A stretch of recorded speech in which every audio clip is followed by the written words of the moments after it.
জানিয়ে দিব হাতে থাকা সর্বশেষ আপডেট আন্তর্জাতিক সংবাদ। প্রথমে সংবাদ শিরোনাম, এরপর বিস্তারিত। বিশ্ববাজারে তেলের দাম বেড়ে ব্যারেল প্রতি $110। আরও জানিয়ে দিব। ইরানে মার্কিন আগ্রাসন অন্যায্য ও বেআইনি, ফ্রান্স। সর্বশেষ জানিয়ে দিব, ইরান যুদ্ধে নতুন করে হাজার হাজার সেনা মোতায়েন করতে চায় যুক্তরাষ্ট্র। বিশ্ববাজারে তেলের দাম বেড়ে ব্যারেল প্রতি $110। মধ্যপ্রাচ্যের জ্বালানি অবকাঠামোতে হামলার ঘটনাকে কেন্দ্র করে বৈশ্বিক তেলের বাজারে বড় ধরনের অস্থিরতা দেখা দিয়েছে। বুধবার লেনদেনের সময় আন্তর্জাতিক বাজারে তেলের দাম বেড়ে ব্যারেল প্রতি প্রায় $110 পৌঁছে যায়। এ সময় বেড়েছে গ্যাসের দামও। বিবিসি জানিয়েছে, বৃহস্পতিবার ১৯ মার্চ সকালে এশিয়ার বাজারে ব্রেন্ট ক্রুড তেলের দাম বেড়ে $112 পৌঁছায়, যা গত মঙ্গলবারের তুলনায় অন্তত ৫% বেশি। অন্যদিকে যুক্তরাজ্যের গ্যাসের বেঞ্চমার্ক দাম প্রায় ৬% বেড়ে প্রতি থার্ম ১৪৩.৫৩ পেন্সে ওঠে, যদিও পরে তা কিছুটা কমে প্রায় ১৪০ পেন্সে নেমেছে। তেল গ্যাসের বর্তমান দাম এখনও মার্চের শুরুর তুলনায় কম। গত ৯ মার্চ বিশ্ববাজারে তেলের দাম ব্যারেল প্রতি $১১৬.৭৮ এবং গত ৩ মার্চ যুক্তরাজ্যের গ্যাসের দাম ১৬২.৫৫ পেন্সে পৌঁছেছিল। সর্বশেষ এই মূল্যবৃদ্ধির পেছনে প্রধান কারণ হিসাবে উল্লেখ করা হচ্ছে ইরানের সাউথ পার্স গ্যাসক্ষেত্রে ইসরায়েলি হামলার খবর। বিশ্বের অন্যতম বৃহত্তম এই গ্যাসক্ষেত্রে হামলার জেরে বাজারে উদ্বেগ ছড়িয়ে পড়ে। এর কিছুক্ষণ পর কাতার জানায় তাদের রাস লাফান শিল্প এলাকায় ব্যাপক ক্ষয়ক্ষতি হয়েছে। এই স্থাপনাটি একই গ্যাসক্ষেত্রের অংশ, যা কাতার নর্থ ডোম নামে পরিচালনা করে। ইরানের তেল মন্ত্রণালয় জানিয়েছে, হামলার পর সাউথ পার্সে আগুন লাগলেও তা নিয়ন্ত্রণে আনা হয়েছে। একই সঙ্গে ইরানের সামরিক বাহিনী জ্বালানি অবকাঠামোয় হামলার জবাবে কঠোর প্রতিশোধ নেওয়ার হুঁশিয়ারি দিয়েছে। জ্বালানি তেল। ইরানে মার্কিন আগ্রাসন অন্যায্য ও বেআইনি, ফ্রান্স। ইরানে যৌথভাবে আগ্রাসন চালাচ্ছে গণহত্যাকারী ইসরায়েল ও তাদের সহযোগী যুক্তরাষ্ট্র। এতে বিশ্ব অর্থনীতি টালমাটাল হওয়ায় ফ্রান্সের কাছে সহায়তা চেয়েছিল ওয়াশিংটন, কিন্তু দেশটিকে খালি হাতে ফিরিয়ে দিয়েছে প্যারিস। এবার আরও এক ধাপ এগিয়ে মার্কিন আগ্রাসনকে সরাসরি অবৈধ বললেন ফ্রান্সের এক কূটনীতিক। ওমানে নিযুক্ত ফরাসি রাষ্ট্রদূত নাবিল হাজলাউই এক একান্ত সাক্ষাৎকারে জানিয়েছেন, ফ্রান্স মনে করে ইরানের ওপর মার্কিন ইসরায়েলি যুদ্ধ অন্যায্য ও বেআইনি। মঙ্গলবার ১৭ মার্চ প্রকাশিত দ্য ডেভিড হার্স্ট পডকাস্টের একটি পর্বে নাবিল হাজলাউই এ তথ্য জানান। হাজলাউই বলেন, এই সামরিক অভিযান আন্তর্জাতিক আইনের বাইরে এবং আমরা কোনোভাবেই একে সমর্থন করতে পারি না। তিনি আরও বলেন, আমরা এমন কোনো যৌক্তিকতা, নিরাপত্তা পরিষদের কোনো প্রস্তাব বা এমন কোনো পরিস্থিতি দেখছি না যেখানে এই সামরিক অভিযানে এত দ্রুত অগ্রসর হওয়ার প্রয়োজন ছিল। রাষ্ট্রদূত জানান যে গত ২৮ ফেব্রুয়ারি শুরু হওয়া মার্কিন ইসরায়েলি হামলাগুলো এমন এক সংকটময় মুহূর্তে চালানো হয়েছে যখন ওয়াশিংটন ও তেহরানের মধ্যে ওমানের মধ্যস্থতায় চলা আলোচনায় অগ্রগতির লক্ষণ দেখা যাচ্ছিল। আমরা আমাদের অংশীদারদের কাছ থেকে এই আলোচনাগুলো সম্পর্কে বিস্তারিত জেনেছিলাম এবং আমাদের ধারণা হয়েছিল যে বেশ কিছু বিষয় সঠিক পথেই এগোচ্ছিল, তিনি বলছিলেন।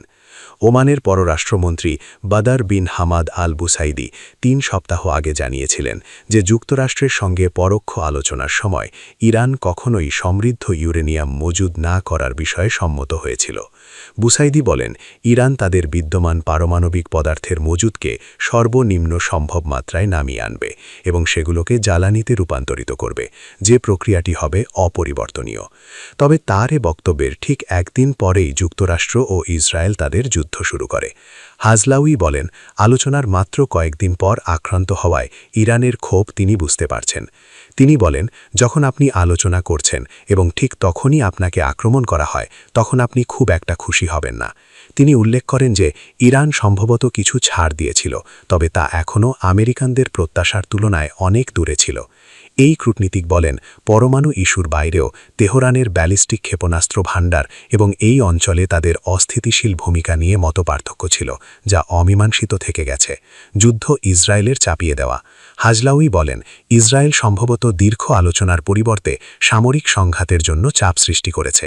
তিনি আরও বলেন, ইসরায়েলি ও আমেরিকানরা কিভাবে এই প্রস্তুতি এবং সামরিক অভিযান শুরুর সিদ্ধান্ত নিয়ে আলোচনা করেছে সে বিষয়ে আমি সত্যিই অবগত নই, তবে আমরা কেবল দেখতে পাচ্ছি যে গতিধারাটি ইসরায়েলিদের দ্বারাই চালিত হয়েছিল। তিনি বলেন, যুদ্ধ যখন শুরু হয় তখন মাস্কাটের ওমানের পরিবেশ ছিল হতাশা এবং স্পষ্ট বিষণ্ণতার। রাষ্ট্রদূত আরও উল্লেখ করেন, এটি যুদ্ধ প্রতিরোধে এবং একটি শান্তিপূর্ণ চুক্তিতে পৌঁছাতে একটি স্পষ্ট সম্মিলিত ব্যর্থতা ছিল।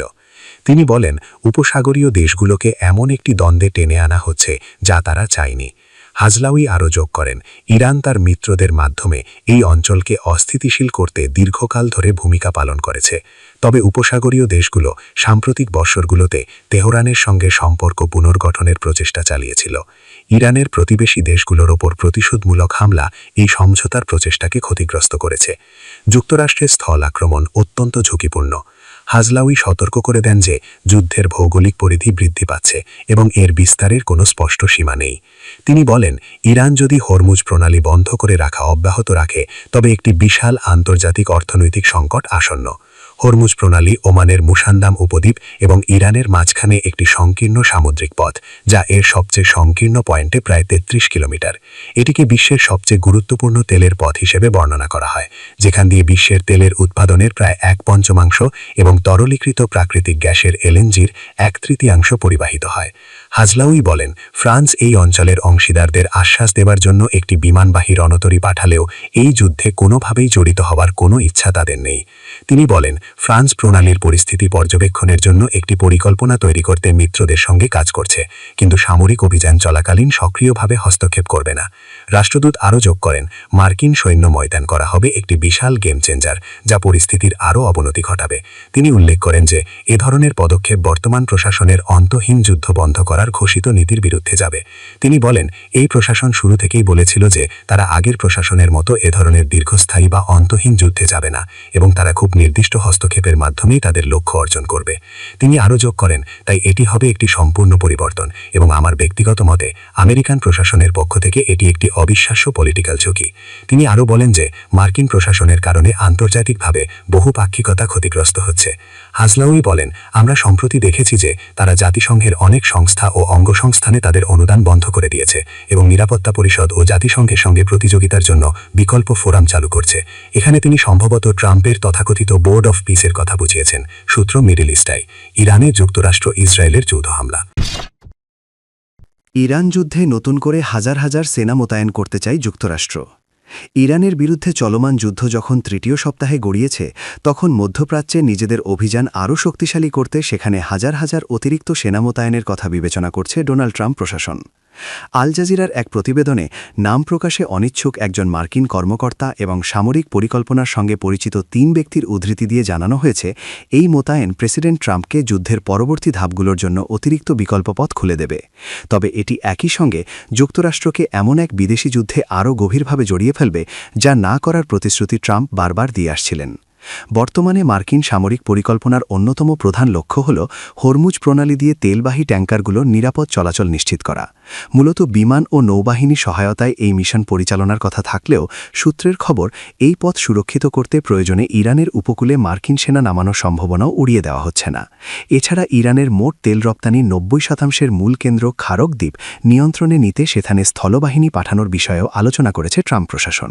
তবে একজন কর্মকর্তা সতর্ক করেছেন যে এই ধরনের অভিযান অত্যন্ত ঝুঁকিপূর্ণ হতে পারে, কারণ ইরানের ক্ষেপণাস্ত্র ও ড্রোন ওই দ্বীপে আঘাত হানার সক্ষমতা রাখে। উল্লেখ্য, গত শনিবার ১৪ মার্চ এই দ্বীপে মার্কিন হামলা হলেও ইরান দাবি করেছে যে তাদের তেল রপ্তানি স্বাভাবিক রয়েছে। সেনা মোতায়েনের এই আলোচনার মধ্যে ইরানের সমৃদ্ধ ইউরেনিয়ামের মজুদ সুরক্ষিত করার বিষয়টিও উঠে এসেছে, যদিও বিশেষজ্ঞরা বলছেন যে এই কাজ অত্যন্ত জটিল ও বিশেষ বাহিনীর জন্য অত্যন্ত ঝুঁকিপূর্ণ হবে। হোয়াইট হাউসের একজন কর্মকর্তা জানিয়েছেন, স্থলসেনা পাঠানোর বিষয়ে এখনও চূড়ান্ত কোনো সিদ্ধান্ত হয়নি, তবে প্রেসিডেন্ট ট্রাম্প তার হাতে সব ধরনের বিকল্প খোলা রেখেছেন। এই অভিযানের মূল লক্ষ্য হিসেবে ইরানের ব্যালিস্টিক মিসাইল সক্ষমতা ধ্বংস করা, তাদের নৌবাহিনীকে নিশ্চিহ্ন করা এবং ইরান যাতে কখনোই পারমাণবিক অস্ত্র অর্জন অর্জন না করতে পারে তা নিশ্চিত করার কথা জানানো হয়েছে।